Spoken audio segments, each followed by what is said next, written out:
అలాగే నా పేరు మైత్రి వెంకటమై ఛానల్ ప్రకారం మన ఛానల్ సబ్స్క్రైబ్ చేసుకోకపోతే ఇప్పుడు సబ్స్క్రైబ్ చేసుకోండి. పక్కనే ఉన్న బెల్ ఐకాన్ క్లిక్ చేసి ఆల్లో పెట్టుకోండి. నా ఫర్దర్ మిస్ అవ్వకుండా చూడొచ్చు. చాలా మంది చూస్తారు కానీ సబ్స్క్రైబ్ చేసుకోవట్లేదు. So please try to subscribe click the bell icon also. So ప్రస్తుతం ఇజ్రాయిల్ అండ్ ఇరాన్ ఈ రెండు దేశాల మధ్య ఏదైతే యుద్ధ వాతావరణం నెలకొందో దానిని బట్టి మనకి ఒకటైతే కొంచెం అర్థమవుతుంది. అదేంటంటే ఈ యుద్ధం చాలా పెద్దది అవ్వబోతుంది అండ్ మూడో ప్రపంచ యుద్ధానికి ఇది దారితీసే అవకాశాలు కూడా ఉన్నాయి అని. ఎందుకంటే ఇనీషియల్గా ఇది ఇజ్రాయిల్ ఇరాన్ యుద్ధం లాగే మనకు అనిపించింది. అండ్ ఆ టైంలో ఇరాన్ ఏవైతే మిసైల్స్ ఇజ్రాయెల్ మీదకి వేసిందో ఇజ్రాయెల్ ఎయిర్ డిఫెన్స్ సిస్టమ్ చాలా వరకు వాటన్నింటినీ కూడా ఆపింది, తిప్పికొట్టింది. సో ఒక 5% మాత్రమే ఇజ్రాయెల్ని హిట్ చేసాయి. సో ఇజ్రాయెల్లో కూడా కొంతవరకు డ్యామేజెస్ అయ్యాయి. ఇజ్రాయెల్లో కూడా చాలా మంది అయితే చనిపోయారు. అండ్ అఫ్కోర్స్ ఇరాన్లో కూడా చాలా మంది చనిపోయారు. సో ఇలాగా ఈ రెండు దేశాల మధ్య యుద్ధం అయితే ఓకే కొంచెం పీక్స్లోనే ఉందని అనిపించింది. బట్ ఇప్పుడు ఏమైపోయిందంటే ఈ యుద్ధంలోకి రెండు అగ్ర దేశాలు అయితే ఎంటర్ అయిపోయాయి. ఒకటేమో యుఎస్, ఇంకొకటేమో రష్యా. ఈ రెండు దేశాలు కూడా చాలా అంటే చాలా పెద్ద దేశాలు. ఎస్పెషల్లీ ఈ అణుబాంబులు అనే సెగ్మెంట్ ఉంది కదా, ఈ అణుబాంబుల కేటగిరీలో ఈ రెండు కూడా చాలా పెద్ద దేశాలు. దగ్గరగా 6,000 వరకు అణుబాంబులు అయితే ఉన్నాయి రెండు దేశాల్లోని కూడా. సో యాక్టివ్ అణుబాంబులు అయితే అమెరికా దగ్గర కొంచెం ఎక్కువ ఉన్నాయి రష్యాతో కంపేర్ చేసుకుంటే. బట్ స్టిల్ అది కూడా చాలా హ్యూజ్ నెంబరే. దాదాపుగా 3,000 అణుబాంబులు ఇప్పటికిప్పుడు కావాలంటే దడమని వేసేయచ్చు అనమాట. 3,000 అణుబాంబులు వేస్తే ఇంకేం ఉండదులేండి. కానీ బట్ చెప్తున్నా నార్మల్గా అంటే అంత ఆప్షన్ ఉన్న దేశాలు రెండు కూడా. మన దగ్గర అన్ని అణుబాంబులు లేవు కూడా, ఎలాగూ మన దగ్గర చాలా తక్కువ ఉన్నాయి వాటితో కంపేర్ చేసుకుంటే. బట్ స్టిల్ మన దగ్గర కూడా అణుబాంబులు అయితే కొంతవరకు ఉన్నాయి. కాకపోతే ఇప్పుడు ఆ రెండు దేశాలు కూడా ఇప్పుడు ఈ యుద్ధంలో ఇన్వాల్వ్ అయ్యే పరిస్థితుల్లో కనబడుతున్నాయి. ఆల్రెడీ యుఎస్ ఇన్వాల్వ్ అయిపోయింది. యుఎస్ గవర్నమెంట్ అయితే ఇరాన్ కోసం చాలా వరకు మాట్లాడుతూ వస్తుంది. ఎస్పెషల్లీ ట్రంపే కంపు చేశాడు దీన్ని యాక్చువల్గా. అంటే ఇజ్రాయెల్ ఇరాన్ కొట్టుకుంటోంది, రెండు దేశాలు కొట్టుకుంటున్నాయి, అంతవరకు బాగానే ఉంది. మధ్యలో ట్రంప్ దూరి మీ హెడ్ ఎక్కడ ఉన్నాడో మాకు తెలుసు, మా సరెండర్ కాకపోతే హెడ్ లేపేస్తాం అన్నాడు. ఇంకా అదంతా చెప్పిన తర్వాత వాళ్ళు బయటకు వచ్చి సరెండర్ అయ్యేది కాదు, నువ్వు కనుక మధ్యలో దూరే ఉంటే నిన్ను లేపేస్తాం అన్నారు. ఇట్లాగా వీళ్ళు మాస్ వార్నింగ్లన్నీ కూడా ఇచ్చుకున్నారు. ఇదంతా కూడా ఒక పక్కన నడుస్తుంది. ఇదంతా ఇట్లా జరుగుతూ ఉంది అన్న టైంకి రష్యా ఏమో ఇరాన్కి పూర్తి స్థాయిలో సపోర్ట్ చేస్తున్నట్టుగా ఒక స్టేట్మెంట్ ఇచ్చి పుతిన్ ఏమన్నాడంటే ఒకవేళ వాళ్ళకి కనుక ప్రాబ్లం అయినట్టయితే ఇరాన్ వాళ్ళ యొక్క అణుబాంబుల్ని వాడుకోవచ్చు, వాళ్ళు దాన్ని నచ్చినట్టు ఎక్కడైనా వేసుకోవచ్చు అని చెప్పి ఒక స్టేట్మెంట్ అయితే వదిలాడు. సో రష్యా ఇరాన్కి ఆ లెవెల్లో సపోర్ట్ చేస్తూ ఇలాంటి ఒక స్టేట్మెంట్ ఇచ్చేసరికి మరి ఇంకా ట్రంప్ ఏమనుకున్నాడో ఏమో, ఒక 3 ఇరాన్లో ఉన్న న్యూక్లియర్ సైట్స్ ఏవైతే ఉంటాయో, అంటే ఆ ప్రాంతం నుంచి అణుబాంబులు పంపొచ్చు. న్యూక్లియర్ సైట్స్ అంటే ప్రతి దేశంలోని న్యూక్లియర్ సైట్స్ ఉంటాయి. ఒక్కొక్క దేశంలో ఎక్కువ న్యూక్లియర్ సైట్స్ ఉంటాయి, ఒక్కొక్క దేశంలో తక్కువ ఉంటాయి. బేసిక్గా కొన్ని దేశాలకి ఈ న్యూక్లియర్ సైట్స్ అనేవి సెంటర్లో ఉంటాయి. సో వాళ్ళకి అవి అడ్వాంటేజ్ ఉంటుంది. కొన్నిటికి ఏంటంటే బార్డర్స్కి దగ్గరలో ఉంటాయి. సో వాళ్ళు రేంజ్ కోసం అని చెప్పి వాళ్ళు బార్డర్స్ దగ్గరలో పెట్టుకుంటారు. బట్ అది ఎనిమిస్ రేంజ్లోకి దగ్గరకు వచ్చేస్తుంటాయి అప్పుడు. సో అలాగే కొన్నిసార్లు ఏమవుతుందంటే వాటిని డిస్ట్రాయ్ చేయడం కూడా ఈజీ ఎనిమీస్కి. సో అలాగే ఈ అమెరికా ఏం చేసిందంటే ఇరాన్ యొక్క 3 న్యూక్లియర్ సైట్స్ మీద బాంబులు అయితే వేసేసింది. ఆ 3 కూడా ఇప్పుడు కంప్లీట్గా నాశనం అయిపోయాయి. అండ్ వాటికి సంబంధించిన విజువల్స్ కూడా మొత్తం సోషల్ మీడియాలో చక్కర్లు కొడుతుంది. ఎప్పుడైతే ఇరాన్ మీద అమెరికా దాడి చేసిందో ఇంకా ఇజ్రాయెల్ మీద దాడి చేసేయడానికి రష్యాకి ఒక డోర్ ఓపెన్ చేసినట్టు అయిపోయింది. సో రష్యా ఇప్పుడు ఇజ్రాయెల్ మీద దాడి చేసుకోవచ్చు. అఫ్కోర్స్ ఇజ్రాయెల్ కూడా ఏమంత చిన్న దేశం ఏమి కాదు, చాలా అంటే చాలా పవర్ఫుల్ దేశం యాక్చువల్లీ. కాకపోతే ఏంటంటే ఇప్పుడు ఇజ్రాయెల్ మీదకి రష్యా కనుక దాడి చేసినట్టయితే ఇజ్రాయెల్కి కూడా చాలామంది శత్రువులు ఉన్నారు దాని చుట్టుపక్కలే. సో వాళ్ళందరూ కూడా ఏకకాలంలో అటాక్ చేసే అవకాశాలు అయితే ఉంటాయి. సో అందరినీ ఒకటేసారి ఇజ్రాయెల్ అయితే తట్టుకోలేదు కదా. సో ఇదంతా చూసేసి అందులో సడేమియా లాగా యుఎస్ ఏం చేస్తుంది, sorry my friend it's not my cup of tea అని చెప్పి హ్యాండ్ ఇచ్చి మధ్యలో వెనక్కి వెళ్ళిపోయే అవకాశాలు కూడా ఉన్నాయి. ఎందుకంటే ట్రంప్ని నమ్మలేం మనం. సో అట్లాంటి ఒక సిచ్యువేషన్ అయితే ఉంది కాబట్టి సో అది ఎంతవరకు దారితీస్తుందని మనం చెప్పలేము. ఇప్పుడు రష్యా కనుక ఇజ్రాయెల్ మీద అటాక్ చేసినట్టయితే అమెరికా రష్యా మీద అటాక్ చేస్తుందో లేదో మనం చెప్పలేము. అది depends on the situation escalation. So అది ఇంకా ఏ స్థాయికి వెళ్తాయి అన్న దాన్ని బట్టి వాళ్ళు ఒకరి మీద ఒకరు దాడి చేసుకుంటారా ఈ రెండు అగ్రదేశాలు అనేది చూసుకోవాల్సి ఉంటుంది అక్కడ. సో ఈ రష్యా అండ్ అమెరికా ఈ రెండు కూడా యుద్ధంలోకి అయితే ఎంటర్ అయిపోయాయి. అయితే ఇక్కడ బేసిక్గా ఇండియా కూడా ఒక ప్రాబ్లం ఉంది. అదేంటి, ఇక్కడ ఇజ్రాయిల్ మన శత్రు దేశమే, ఇజ్రాయిల్ మన స్నేహ దేశమే, రష్యా మన స్నేహ దేశమే. ఈ రెండు మన స్నేహ దేశాలు. ఈవెన్ ఇరాన్తో కూడా మనం కొన్ని డీల్స్ అయితే చేస్తున్నాం. అండ్ అమెరికాతో కూడా మనకి చాలా ట్రేడ్ డీల్స్ అయితే ఉన్నాయి. బట్ ఈ మధ్య ట్రంప్ వచ్చాక కొంచెం యాక్చువల్గా ఇంతకుముందు జో బైడెన్ ఉన్నప్పుడు చాలా బాగుండేది ఇండియా అండ్ అమెరికా రిలేషన్. అంతకుముందు ట్రంప్ ఉన్నప్పుడు కూడా బాగానే ఉంది. బట్ ట్రంప్ ఈసారి వచ్చినప్పుడే మొత్తం గెలికి వెళ్ళిపోదాం డిసైడ్ అయిపోయినట్టు ఉన్నాడు. సో అందుకని ఏంటంటే ఈసారి మొత్తం అన్ని చెడగొట్టేస్తున్నాడు యాక్చువల్గా. ఆడి టర్మ్ ఎప్పుడైపోద్దా అని వెయిటింగ్ అసలు. అయితే సో ఇప్పుడు ఇండియాతో కొంచెం పర్లేదు, బట్ మరీ అంత గొప్పగా అయితే లేవు రిలేషన్స్. సో ఇటు ఇజ్రాయిల్ మన ఫ్రెండే, అటు రష్యా మన ఫ్రెండే. సో ఈ రెండు ఫ్రెండ్స్ మధ్య యుద్ధం జరుగుతున్నప్పుడు ఇండియా ఇటువైపు నిలబడాలి. అంటే ఆఫ్కోర్స్ నాకు సంబంధం లేదనుకోండి, మధ్యస్థంగా కూడా ఉండొచ్చు.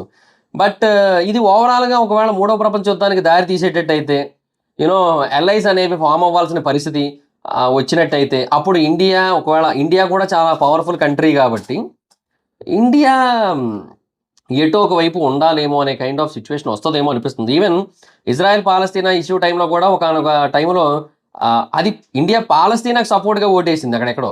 సో నేను అంటుంది ఏంటంటే ఇలాంటి కైండ్ ఆఫ్ సిచ్యువేషన్స్ అన్నీ ఎదురవుతున్నాయి. సో చాలా టఫ్ సిచ్యువేషన్స్ ఫేస్ చేస్తుంది ఇండియా అయితే. ఎందుకంటే ఇండియా బేసిక్గా అందరితో ఫ్రెండ్షిప్ చేసుకుంటూ వెళ్ళాలి అనుకునే కైండ్ ఆఫ్ నేచర్ ఉన్న కంట్రీ. అండ్ ఎందుకంటే ఇండియా డెవలప్ అవ్వాలి, ఇక్కడతో ఆగిపోకూడదు కదా. సో అందుకని ఇండియా యుద్ధాన్ని కూడా ఎక్కువగా ఎంకరేజ్ చేయదు. సో పాకిస్తాన్ మీద కూడా ఏదైతే దాడి చేసిందో అది కూడా కేవలం కొన్ని ప్రాంతాలు చేసి తర్వాత వదిలేసింది అంతే.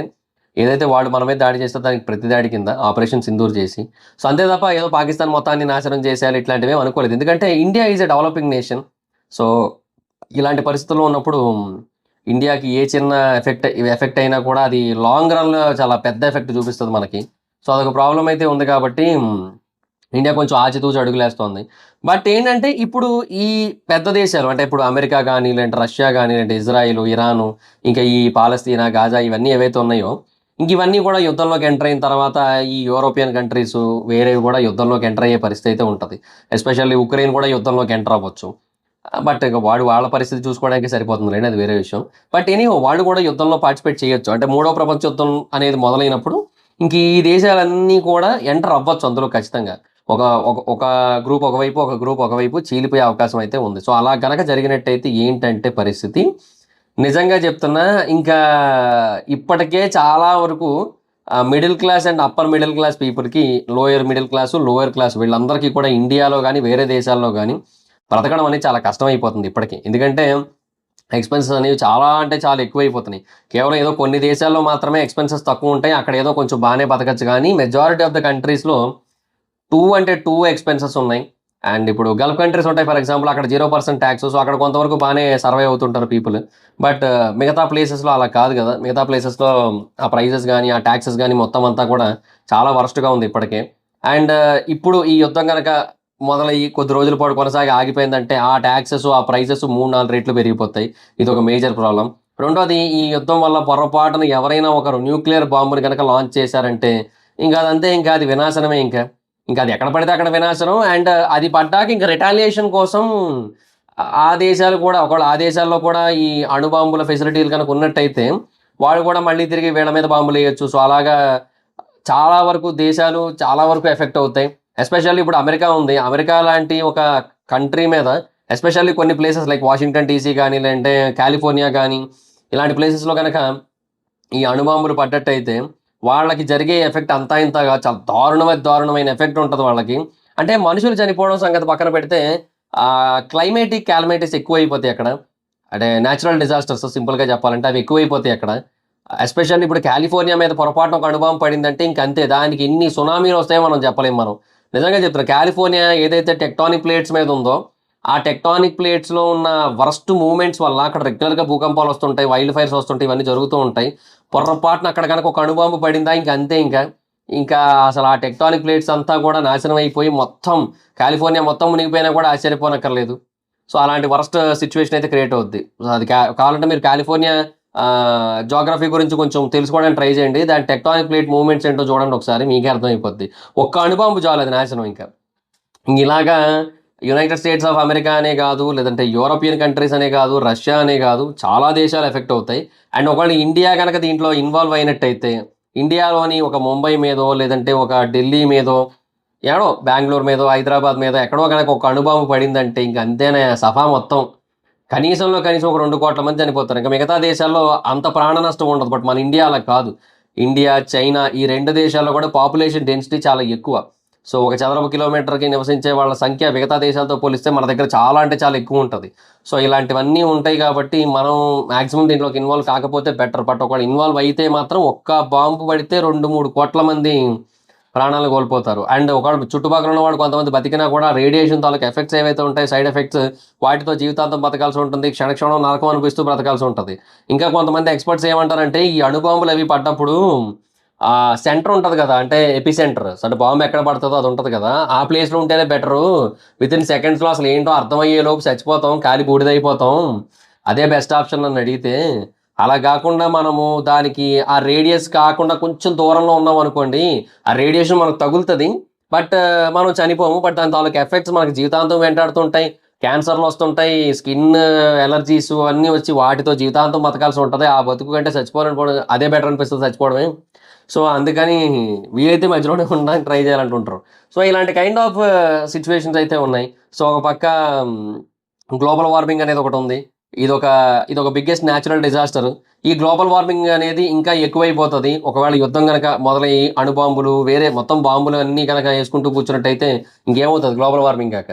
సో ఈ గ్లోబల్ వార్మింగ్ అనేది పెరిగిపోయి భూమి మీద ఉన్న మంచు మొత్తాన్ని కూడా కరిగించేసి కంప్లీట్గా సముద్రపు వాటర్ లెవెల్స్ అన్నింటినీ కూడా పెంచేసి చాలా వరకు నగరాలను నీటిలో ముంచేసే అవకాశం ఉంది. 2050 నాటికి ముంబై తీరం ఏదైతే ఉంటుందో ఆ తీరం అంతా కూడా నీటి లోపల మునిగిపోద్దంట. ఎందుకంటే పెరుగుతున్న సముద్రపు నీటి మట్టం వల్ల ఆ ముంబై తీరం చాలా వరకు ఫసక్. అదే కాదు, చెన్నై కూడా అంతే ఆల్మోస్ట్. బట్ వైజాగ్కి కొత్త గొప్ప అడ్వాంటేజ్ ఉంది. ఎందుకంటే Vizag is in a upward position, అంటే లైక్ అది బేసిక్గా సముద్ర మట్టం నుంచి కొంచెం ఎత్తులో ఉంటుంది సిటీ. చెన్నై అట్లా కాదు, సమాంతరంగా ఉంటుంది. సో ఇట్లాంటి కొన్ని ప్రాబ్లమ్స్ ఉన్నాయి చెన్నై కానీ ముంబై కానీ వీటన్నిటికీ కూడా. అండ్ మళ్ళీ అటు వెస్ట్ కోస్ట్లో కూడా ఇలాగ కొన్ని ప్రాంతాలు ఉన్నాయి కొంచెం అప్లో ఉన్నవి. సో వాటికి కొంచెం పర్లేదు, సీ లెవెల్ కంటే అబోవ్లో ఉన్న వాటికి కొంచెం సేఫే. బట్ సీ లెవెల్తో సమాంతరంగా ఉన్న సీ లెవెల్కి బిలో లెవెల్లో ఉన్నా కూడా ఆ సిటీస్ అన్నిటికీ కూడా చాలా ప్రాబ్లం వస్తుంది. సో వాటి గురించి ఆల్రెడీ చాలా రిపోర్ట్స్ వచ్చాయి. సో అదంతా కూడా త్వరగా వచ్చేస్తుంది. ఇంకా గ్లోబల్ వార్మింగ్ అనేది ఎక్కువైపోయినట్టయితే, యుద్ధం కనుక వచ్చినట్టయితే, మూడో ప్రపంచ యుద్ధం, గ్లోబల్ వార్మింగ్ ఎక్కువైపోయి ఆ వాటర్ లెవెల్స్ అన్ని త్వరగా పెరిగిపోతాయి, ముందే పెరిగిపోతాయి. 2040లోవే మునిగిపోతుంది ముంబై. అంటే ముంబై తీరం, అట్లీస్ట్ మొత్తం ముంబై కాదు, ముంబై తీరం వాటర్ ముందుకు వచ్చేస్తుంది. సో అలా ఉంటుంది సిచ్యువేషన్. సో ఇలాగా ఇది అంటే ఇవన్నీ కూడా క్లైమేట్ రిలేటెడ్గాను జరుగుతాయి అండ్ మన చుట్టూ జరుగుతుంటాయి, రెగ్యులర్గా జరుగుతుంటాయి. ఇప్పుడు ఆయిల్ ప్రైసెస్ ఇలాంటివన్నీ కూడా ఘోరంగా పెరిగిపోతుంటాయి. అండ్ ఈవెన్ ఫుడ్ స్కేర్సిటీ వచ్చేస్తుంది. ఈవెన్ ఫుడ్ కూడా సరిగ్గా దొరకపోవచ్చు పీపుల్కి. ఇంకా ఫుడ్ లేకపోతే ఇంకా ఏం బతుకుంటారు. సో దానివల్ల కూడా చాలా మంది చనిపోయే అవకాశం ఉంటుంది. కొత్త గొప్ప ఫుడ్ మిగిలినట్టయితే వాటికి రేట్లు ఎక్కువైపోతాయి. ఆ రేట్లు పెట్టుకోలేని వాళ్ళు దొంగతనాలు చేస్తుంటారు. సో రాబరీస్, ఏమంటారు, ఇల్లీగల్ యాక్టివిటీస్ ఇవన్నీ ఎక్కువైపోతుంటాయి. ఇంకా తర్వాత ఇంకా వీటి కోసం మనుషులు ఒకరినొకరు చంపుకునే పరిస్థితులు కూడా వచ్చేస్తాయి. మూడో ప్రపంచ యుద్ధం వస్తే ఇలాగే ఉంటుంది. జాంబీ అపోకాలిప్స్ అని చెప్పి ఒకటి ఉంటుంది కదా, అంటే జాంబీస్ వచ్చినప్పుడు ఇంకా మనుషులందరూ కూడా జాంబీస్గా మారిపోయి ఒకరినొకరు చంపేసుకుంటారు చెప్పి. మూడో ప్రపంచ యుద్ధం వచ్చినా అంతే. మూడో ప్రపంచ యుద్ధం వచ్చినా కూడా మనుషులు ఒక బన్ను కోసం, ఒక బ్రెడ్ కోసం కూడా కొట్టుకొని చంపేసుకునే పరిస్థితులు వస్తాయి. ఆ బన్ను మీద రక్తం పడితే ఆ రక్తాన్ని కడుక్కొని అయినా సరే తినేస్తారు. ఇంకా అంటే అలాంటి దారుణమైన పరిస్థితులు వస్తాయి. ఏ దేశం అయితే పూర్తి స్థాయి యుద్ధాన్ని చవి చూస్తుందో ఆ దేశం ఇలాంటి పరిస్థితుల్ని ఎదుర్కోవాల్సి ఉంటుంది డెఫినెట్గా. అందుకే మూడో ప్రపంచ యుద్ధం రాకూడదని కోరుకుంటాం. అండ్ ఒకవేళ వచ్చినా కూడా అది మన దాకా రాకూడదని కోరుకుందాం. అంతకంటే మనం ఏం చేయగలం చెప్పండి? ఇండియా యుద్ధంలో పార్టిసిపేట్ చేయకూడదు మూడో ప్రపంచ యుద్ధం వచ్చినట్టయితే. సో అది ఎంత పెద్ద పెద్ద దేశాలు ఇన్వాల్వ్ అవుతున్నా కూడా మీరు కొట్టు చావండి, మమ్మల్ని ఎంటర్టైన్ చేయండి అన్నట్టే వదిలేయాలి తప్ప మన వాళ్ళు మ్యాక్సిమం దూరకపోతేనే బెటర్. ఎందుకంటే ఇండియాలో ఆల్రెడీ హంగర్ అనేది చాలా ఎక్కువ ఉంది. రీసెంట్గా ఒక వీడియో చూశాను, ఎక్కడో నార్త్ ఇండియా సైడ్ ఒక రైతు దొండకాయలు ఉంటాయి కదా, సో వాటికి కిలో ₹2 ఇస్తున్నారని చెప్పి వాటి అన్నింటినీ అక్కడికక్కడే మొత్తం నాశనం చేసేసి వెళ్ళిపోయాడు. నాకు వద్దు మీ బొంగులో ₹2 అని చెప్పి. అంటే ఆయన బేసిక్గా ఇప్పుడు ఆయన ఒక 500 కేజీల పంట తెచ్చాడు. 500 కేజీల పంటకి ఆయనకి ఎంత ఇస్తారు? ₹2 చెప్పిన ₹1000. చెప్తాం ఇంకా. సో ₹1000 ఇస్తున్నారు ఆయనకి.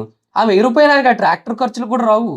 ఆయన అందుకే ఆయన నాకు ఎందుకు మీ బొంగులో ₹1000 అవసరం లేదు, నాకు ఇచ్చే అని చెప్పి. అంటే ఈ ₹2కి నేను ఇంత కష్టపడి ఇచ్చేసింది నేను ఇవ్వనని చెప్పి ఆయన మొత్తం నాశనం చేసి వెళ్ళిపోయాడు ఆయన. అది నిజం.